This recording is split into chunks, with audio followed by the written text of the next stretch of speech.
E hoje nós vamos fazer a leitura do capítulo de número 8, amém? Então abra aí em Atos dos Apóstolos, capítulo de número 8. Atos 8.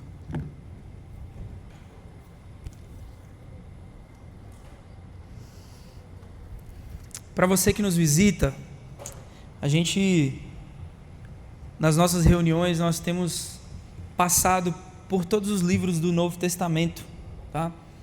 E basicamente, esse momento da palavra, a gente aplica as nossas energias, as nossas forças, especialmente em ler a Bíblia, tá? Então, nas nossas reuniões, nós não temos dedicado tanto tempo a fazer comentários e tudo mais. Eu já disse que aos domingos nós temos a exposição aqui da palavra. O que nós queremos com isso é formar leitores da Bíblia, amém? Leitores da Bíblia. A gente quer ler a Bíblia com você e nós acreditamos que ler a palavra por si só já é poderoso, já é transformador. Quem acredita nisso, amém? A palavra de Deus é transformadora. Então a gente vai ler Atos capítulo 8, olha só, nós já passamos pelo Evangelho de Mateus, de Marcos, de Lucas, de João. Nós introduzimos semana passada Atos dos Apóstolos, não é?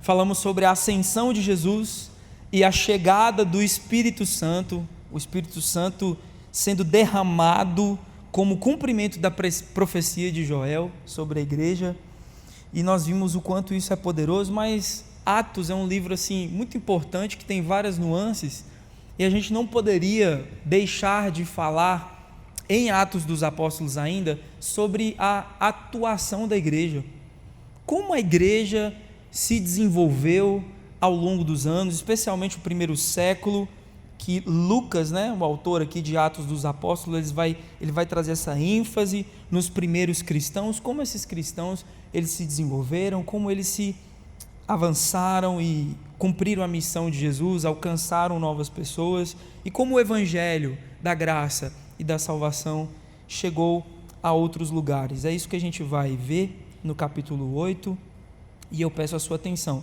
Aqui a gente faz assim, eu leio o primeiro verso e a gente vai intercalando, tá? Uma leitura responsiva. Eu leio o verso 1, vocês leem o verso 2, eu leio o 3, vocês leem o 4, e assim sucessivamente.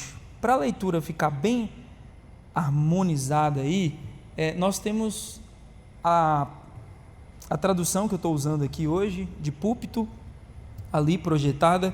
Você que quiser acompanhar pelo projetor também, pela tela, fique à vontade. Então a gente vai começar essa leitura, e que o Senhor nos dê graça para ler bem, para sermos ministrados pela palavra dele, amém? Todo mundo encontrou aí? Atos 8? Amém? Vamos ler? Diz assim a palavra de Deus: E Saulo consentia na morte de Estevão. Naquele dia teve início uma grande perseguição contra a igreja em Jerusalém. Todos, exceto os apóstolos, foram dispersos pelas regiões da Judéia e da Samaria. Alguns homens...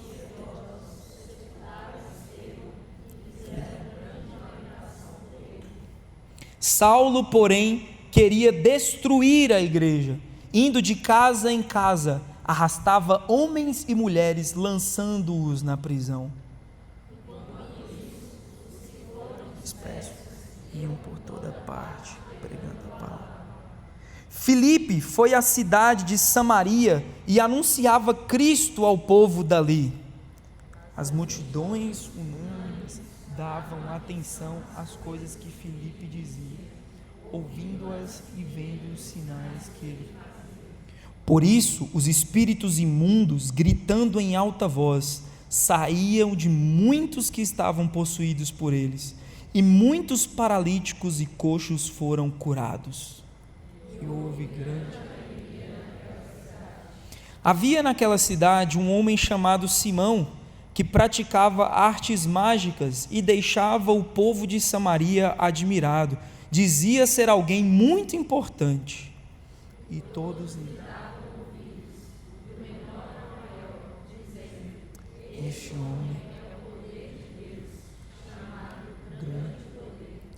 Davam atenção a ele porque durante muito tempo os havia impressionado com as suas artes mágicas.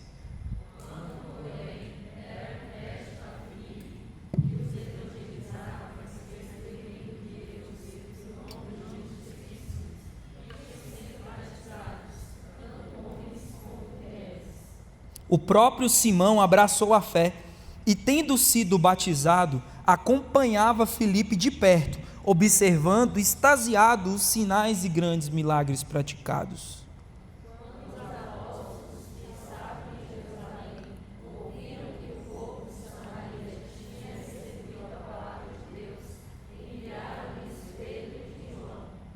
Chegando ali, oraram por eles para que recebessem o Espírito Santo.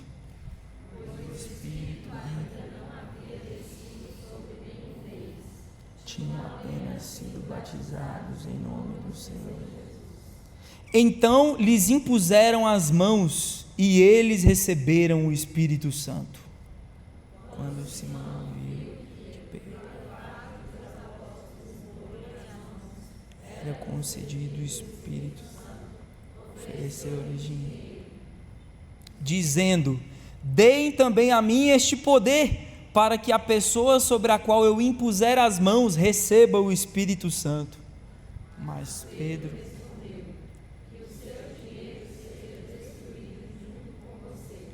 pois você pensou que com ele poderia adquirir. Não existe porção nem parte para você neste ministério, porque o seu coração não é reto diante de Deus.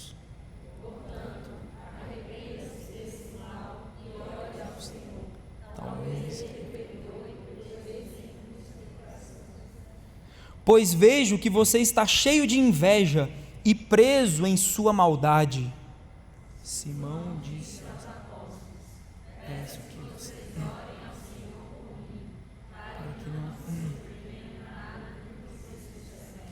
Eles, porém, tendo dado o seu testemunho e pregado a palavra do Senhor, voltaram para Jerusalém e evangelizavam muitas aldeias dos samaritanos.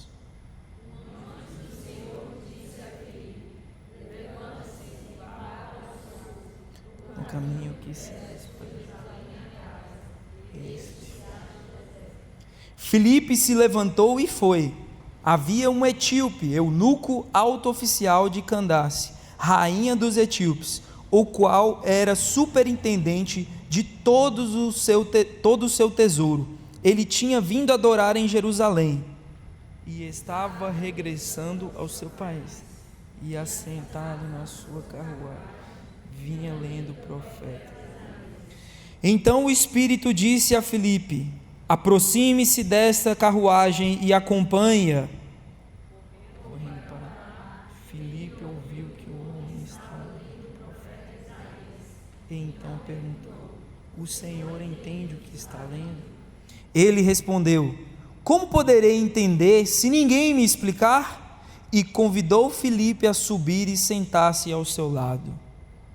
Ora, a passagem da Escritura que está: foi levado como ovelha ao matador, e como um cordeiro mudo diante do seu tosquiador, ele não abriu a boca.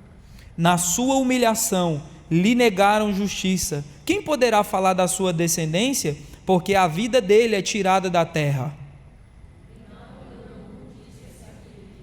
Peço que você explique a quem fala de si. Então Filipe explicou, e começando com essa passagem da Escritura, anunciou-lhe a mensagem de Jesus.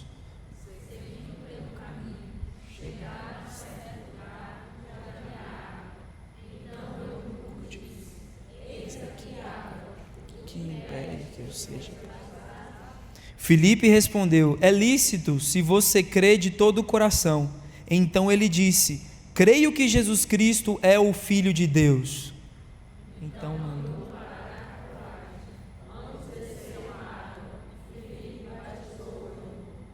Quando saíram da água, o Espírito do Senhor arrebatou Filipe, e o eunuco não o viu mais, e este foi seguindo o seu caminho, cheio de alegria. Mas Filipe foi visto outra vez em Azoto, e seguindo viagem, evangelizava todas as cidades. Amém? Amém. Vamos orar? Senhor Deus, eterno Pai, nós te damos graças, Senhor, por essa leitura, bendita leitura, Senhor, da Tua Palavra. Obrigado, Senhor, porque nós não caminhamos como cegos, apalpando, Senhor, no escuro.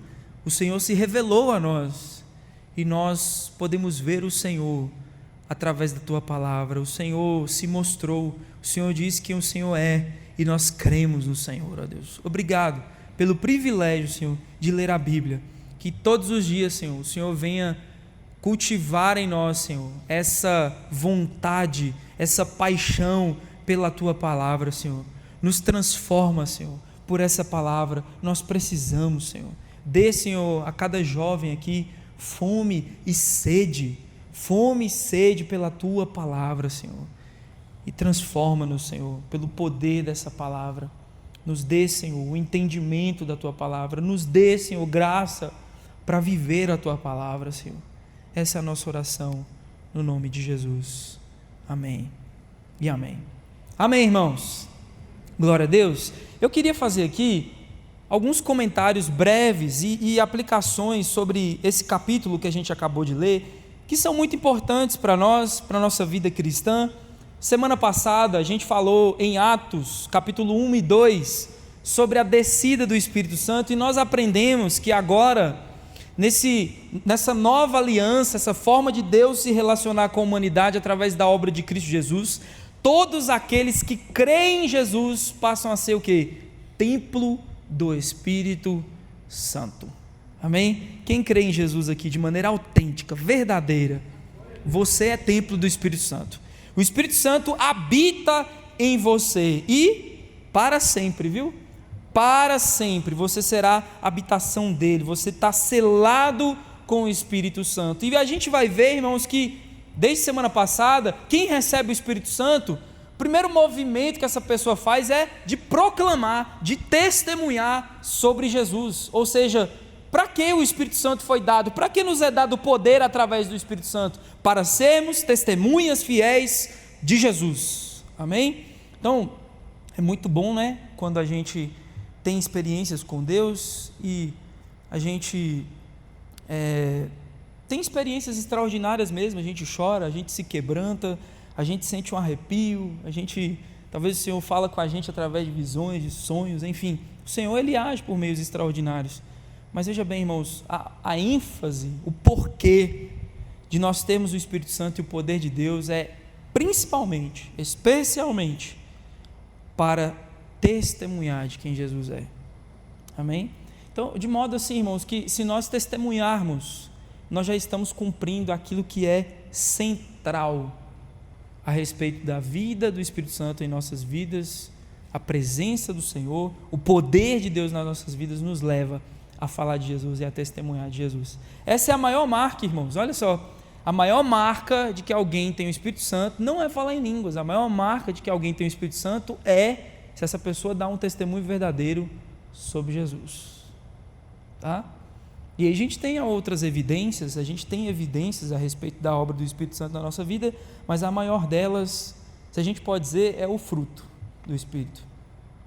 E a gente quer saber se estamos dando frutos de verdade, frutos que glorificam a Deus: amor, paz, bondade, longanimidade, domínio próprio. Ei, coisa difícil, né, irmãos? Domínio próprio.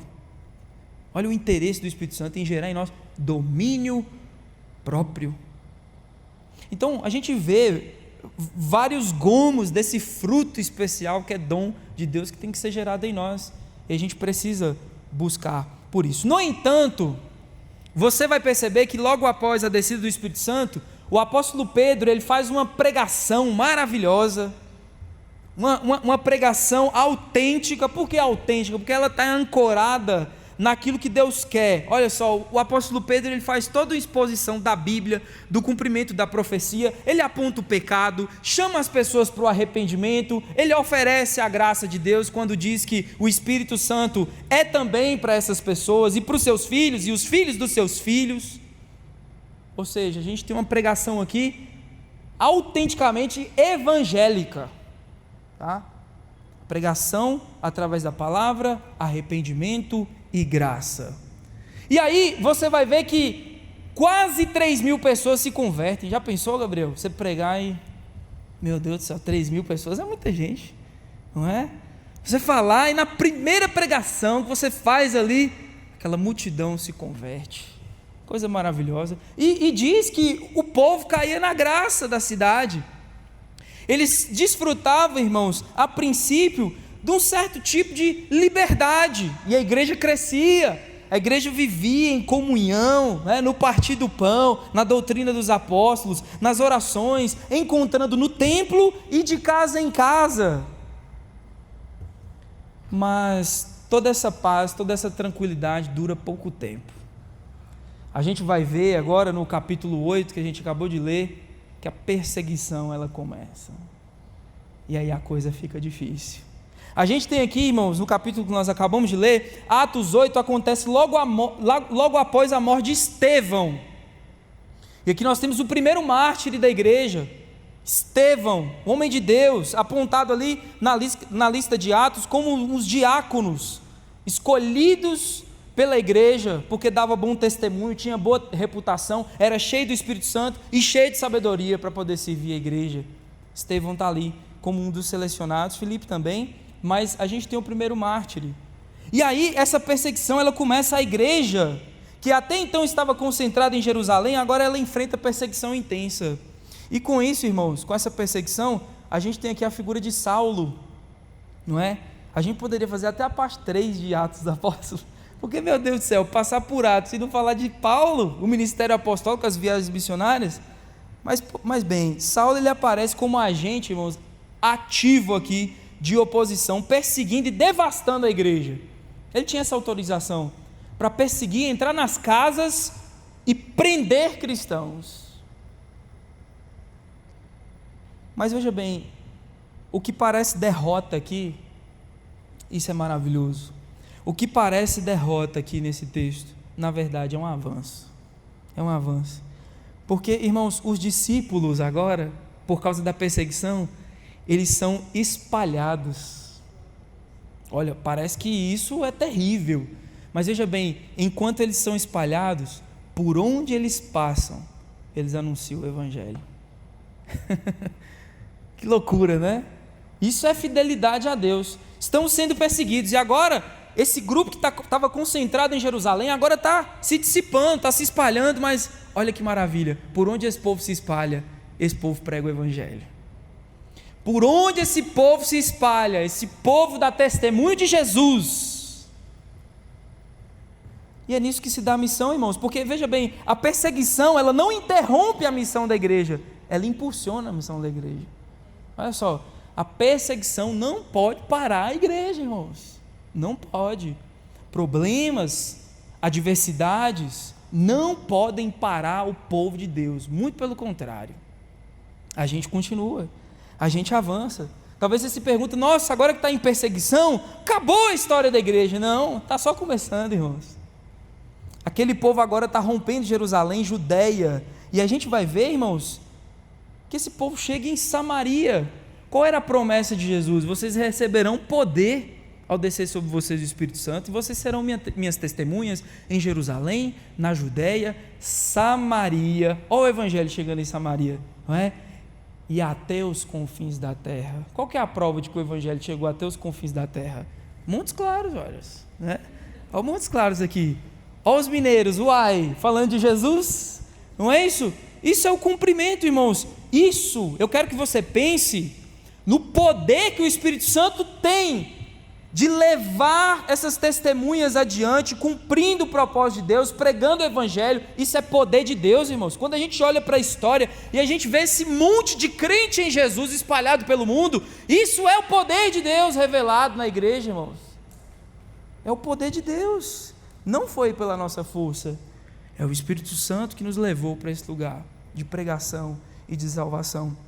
E aí, eu queria que você prestasse atenção comigo, que a gente tem 2 tipos de desafios aqui para a igreja, revelada no capítulo 8. Lucas, ele mostra que a igreja enfrenta dois tipos de oposição aqui, nesse capítulo. A perseguição, ela começa, e ela se revela em duas faces aqui nesse texto.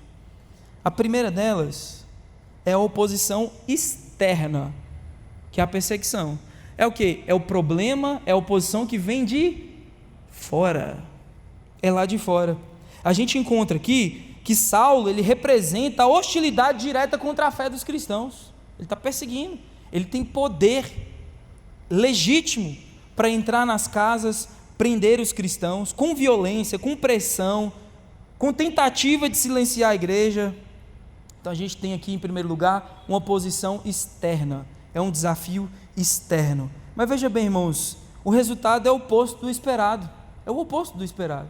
Eles queriam prender a igreja, eles queriam calar a igreja, mas o evangelho se espalha. O evangelho se espalha. Então a gente tem esse desafio externo em Atos 8.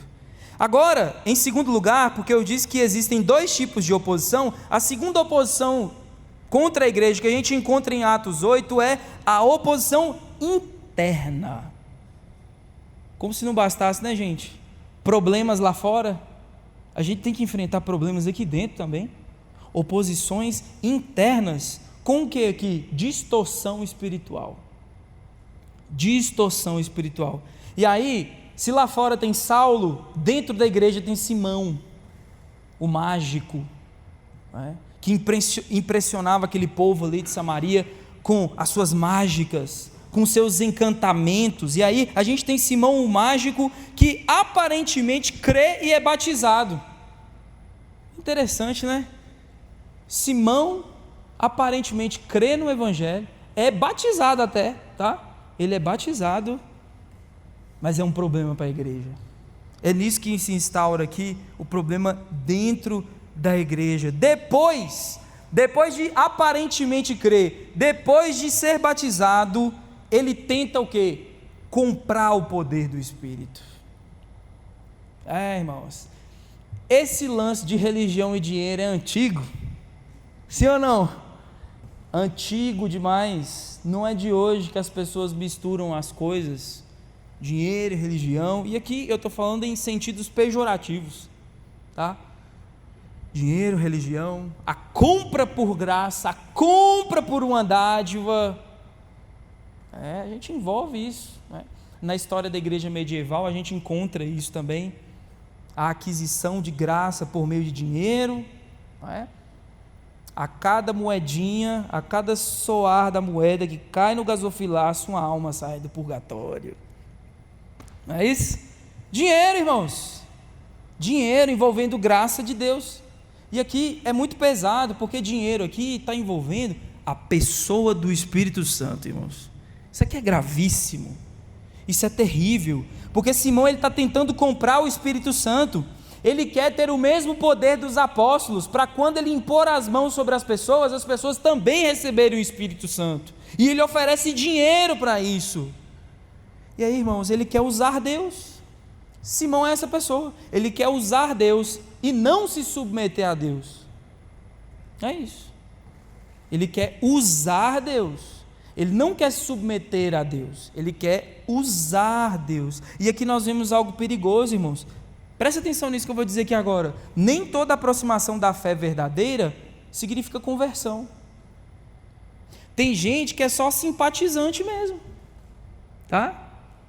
E tem aparência de crente, e passa pelos programas de estudo, de discipulado da igreja, e desce as águas até porque a gente não tem como confirmar o coração das pessoas. Somos falhos. Quem é que confirma isso? Quem é que vê o coração? É Deus. Mas a gente tem pessoas que se aproximam da fé e elas parecem ser cristãos autênticos, mas não são. São mentirosos, são uma farsa, e a gente vê isso aqui na igreja. Nem toda aproximação da fé é verdadeira conversão. Existe religiosidade sem arrependimento. Tem gente que não está arrependida, tem gente que não quer nada com Jesus, mas é atraente participar de um suposto clube social que é a igreja. Existem os seus benefícios, sair com uma turma bacana, a galera que tem um papo legal, né? Que vai comer comida gostosa, não é isso? Que joga bola, faz futebol, faz churrasco, pula na piscina, né, Samuel? Então, isso aqui, ó, igreja é interessantíssimo, irmãos. Não, ainda mais a fonte, né, Sabino? Sabino, ele é meio clubista, tá, irmãos? Mas ele tá certo. Mas assim, irmãos, existe sim pessoas que se aproximam porque existem benefícios na igreja. Existe benefício em conviver com essas pessoas. Geralmente são pessoas que estão em busca de uma ascensão na vida, não é? Porque o cristão ele quer viver bem, não é isso? Então assim, pessoas que têm compromisso, são pessoas que costumeiramente elas cultivam virtudes. A igreja é uma incubadora de virtudes. A gente tem gente por mais que tem muita gente safada dentro da igreja, mas tem muita gente virtuosa também, não é? Gente boa, e é interessante estar nesse ambiente, não é? Mas veja bem, nem toda aproximação desse ambiente é conversão. A gente vê isso. Simão é um desses exemplos.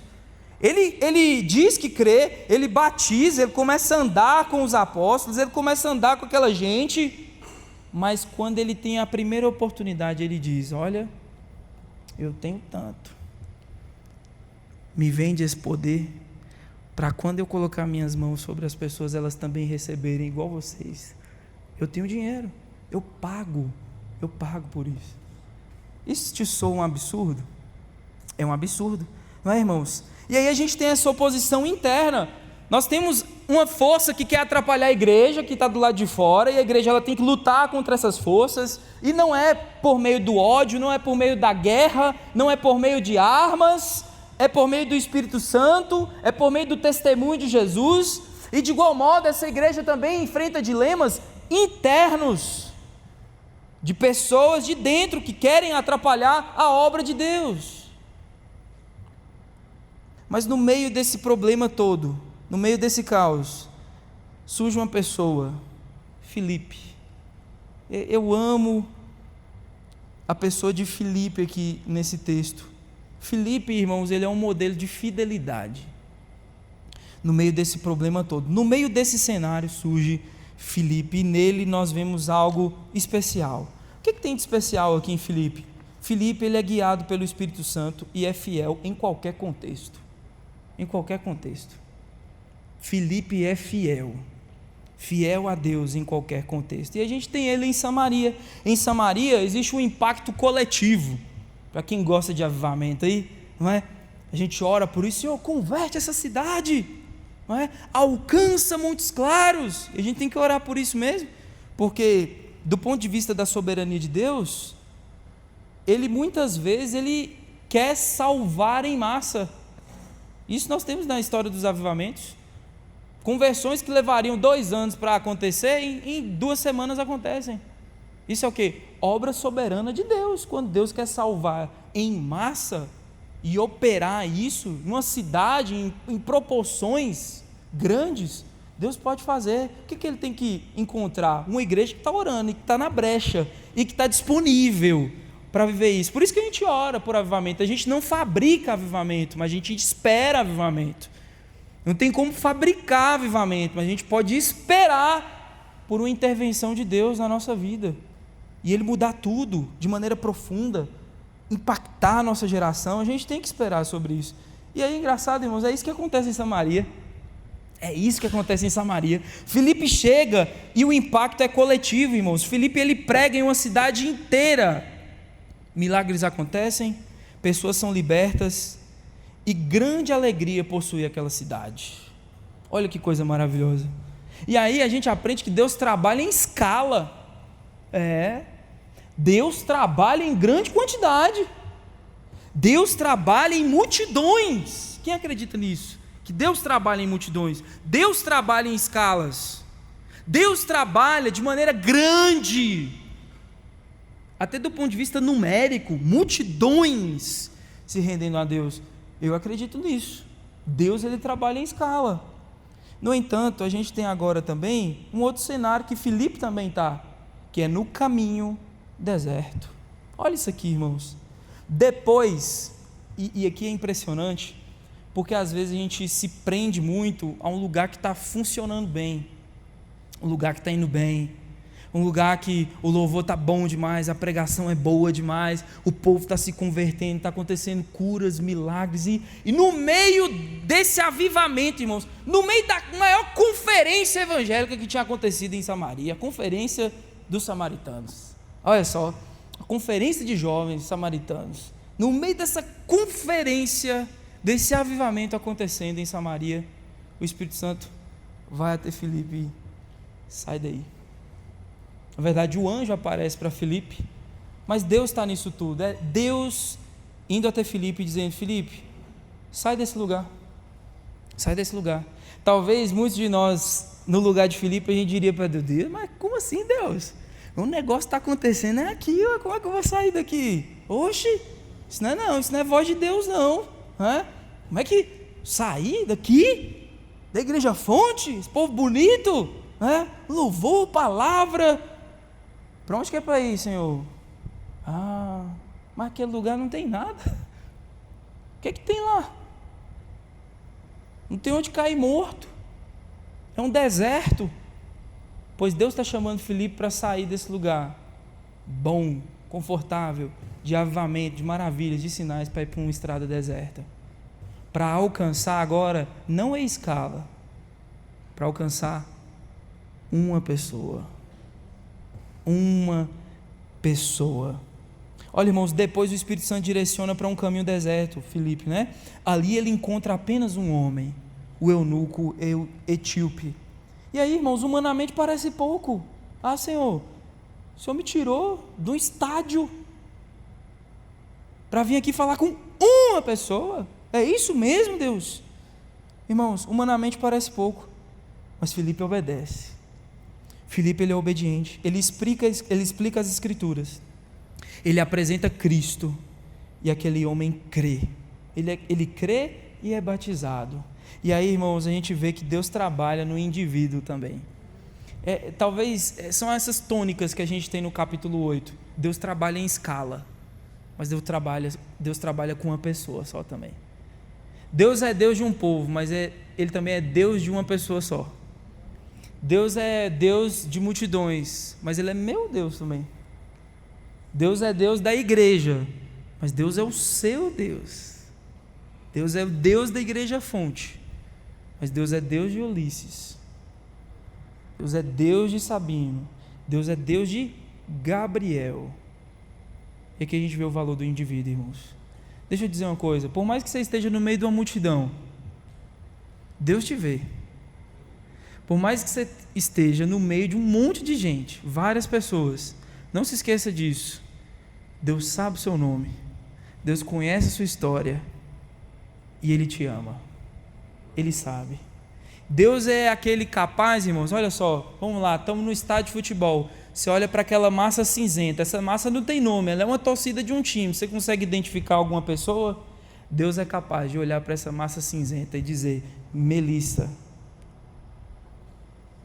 Deus é capaz de olhar para essa multidão, ali está Sandy, Ele sabe, e pode estar todo mundo com a mesma camisa, pode estar uma fumaça maluca de torcida, Deus vê o indivíduo, Deus vê todo mundo, mas Deus vê uma pessoa só, e quando Deus quer salvar uma pessoa só, Ele vai lá e salva. A gente cantou sobre isso aqui, o ousado amor de Deus. Ele destrói as mentiras. Ele, como é que é a parte da música mesmo? Escala montanhas, não é? Destrói as mentiras. Ele faz tudo. Ele vai com força e vence e rompe as mentiras e rompe as barreiras e quebra os grilhões, e quebra as algemas, e salva,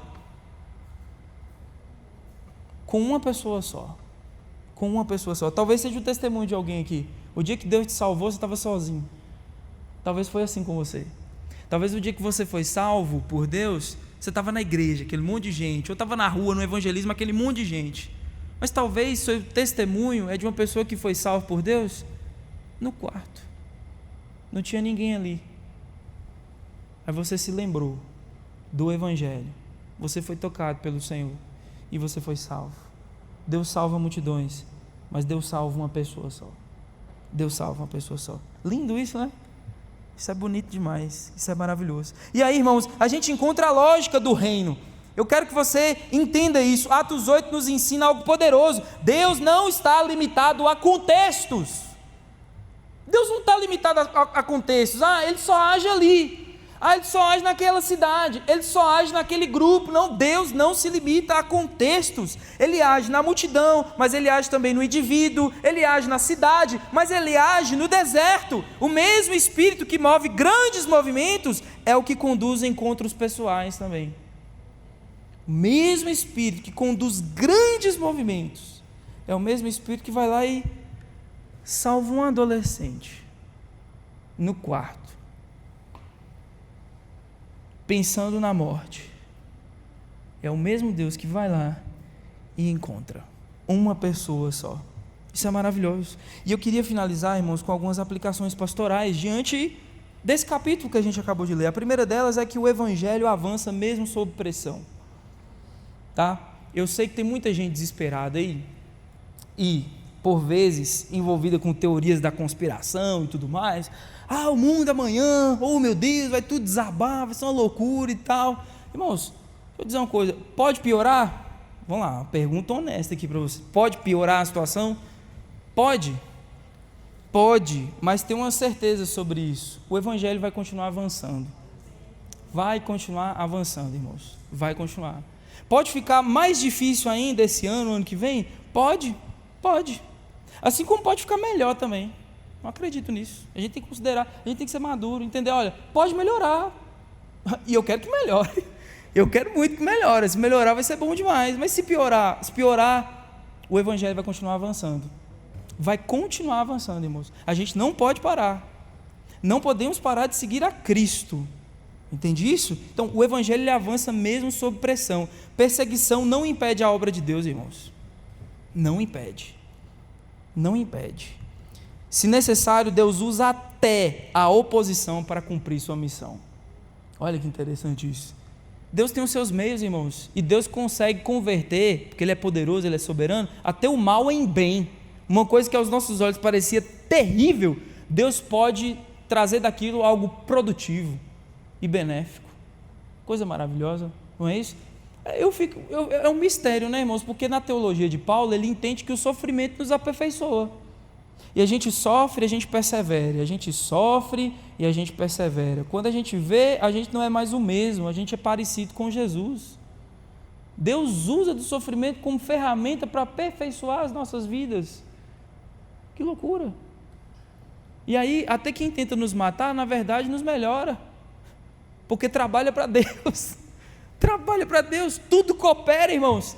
Tudo coopera para o bem daqueles que amam a Deus. É assim. Até o diabo, quando tenta nos destruir, acaba cooperando com a gente. Porque Deus faz disso força para nós. Ele aperfeiçoa a sua fraqueza em nós. E o Evangelho não para. Glória a Deus. Por isso você pode dar um glória a Deus aí, amém? Glória a Deus. Em segundo lugar, nem toda fé aparente é verdadeira. Isso aqui é uma coisa que a gente tem que aprender. Simão, ele nos alerta sobre isso. É possível estar perto da fé sem ter o coração transformado. A gente precisa entender isso. É possível ir para a igreja, é possível saber todas as músicas, é possível ter a camiseta gospel, não é? É possível carregar uma Bíblia debaixo do braço, aquela Bíblia bonitinha que você comprou, mas é possível seguir um monte de gente crente na internet, os maiores pastores da nação. É possível consumir teologia e ler muitos livros e não ser crente. Isso é morto. Aqui dentro, e é terrível porque Deus sabe. Deus sabe disso, Deus sabe. Nada fica oculto aos olhos do Senhor. Então, Simão é prova viva disso, tá, irmãos?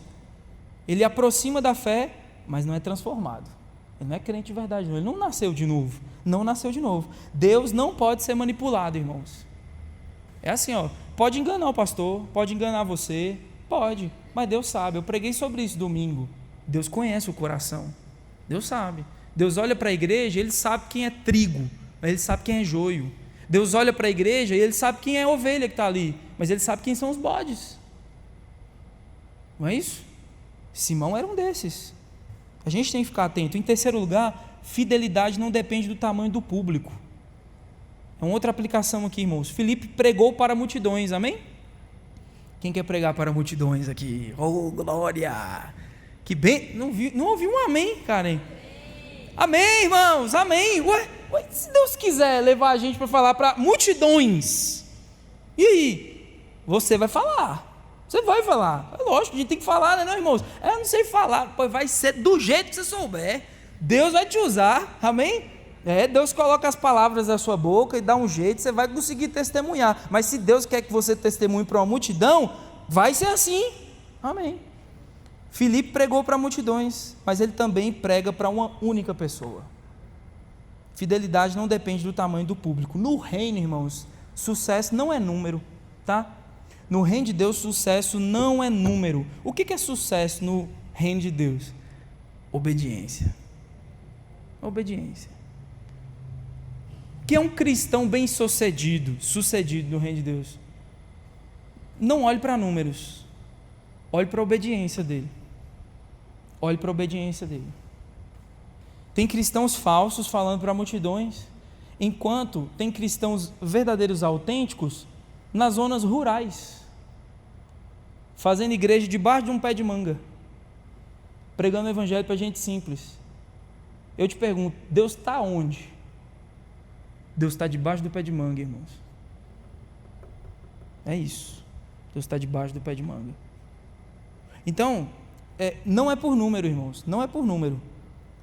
Sucesso no reino de Deus é obediência. Quem obedece é bem sucedido. É isso, aos olhos de Deus. Em quarto e último lugar, o Espírito dirige a missão. Filipe não escolhe o lugar. Filipe escolheu o lugar? Não escolheu o lugar, irmãos. Quem escolheu o lugar? O Espírito Santo. O que Filipe faz? Ele responde à direção de Deus. E aqui, irmãos, a gente vê que missão, ela não é estratégia humana apenas. Eu coloquei um apenas aqui, porque ela passa por nossas mãos também. Não é isso? Existe estratégia humana na missão? Existe. O como, desde que não ofenda a verdade do Evangelho, a gente faz também. A gente participa, Deus usa, mas não é estratégia humana apenas, é resposta à condução do Espírito. A estratégia humana não pode sufocar a condução do Espírito. Não pode. A estratégia humana não pode negligenciar a condução do Espírito. De modo que a gente pode montar, elaborar um script bonitinho. E o Espírito Santo quer simplesmente rasgar tudo isso. Mas é em nome da nossa estratégia, das nossas competências, não é? Do tanto que a gente estudou, a gente... Não, o Senhor não pode agir dessa forma. Olha que plano bonito que eu fiz. O Espírito Santo está assim, pode jogar no lixo, meu filho, isso aí. Não vai ser desse jeito não, quem manda aqui sou eu, não é isso? O que a gente tem que fazer? Obedecer, irmãos, porque ele sabe o que é melhor. Filipe, ele não escolhe o lugar, ele responde à direção de Deus. Então a missão, ela não é uma estratégia humana apenas, ela é resposta à condução do Espírito Santo. Se a gente puder resumir hoje, irmãos, tudo que nós falamos é que o mesmo Espírito que impulsiona a igreja em meio à perseguição, também conduz seus servos a proclamar o Evangelho com fidelidade, seja para multidões, seja para uma única pessoa. Esse é o resumo daquilo que a gente falou até aqui.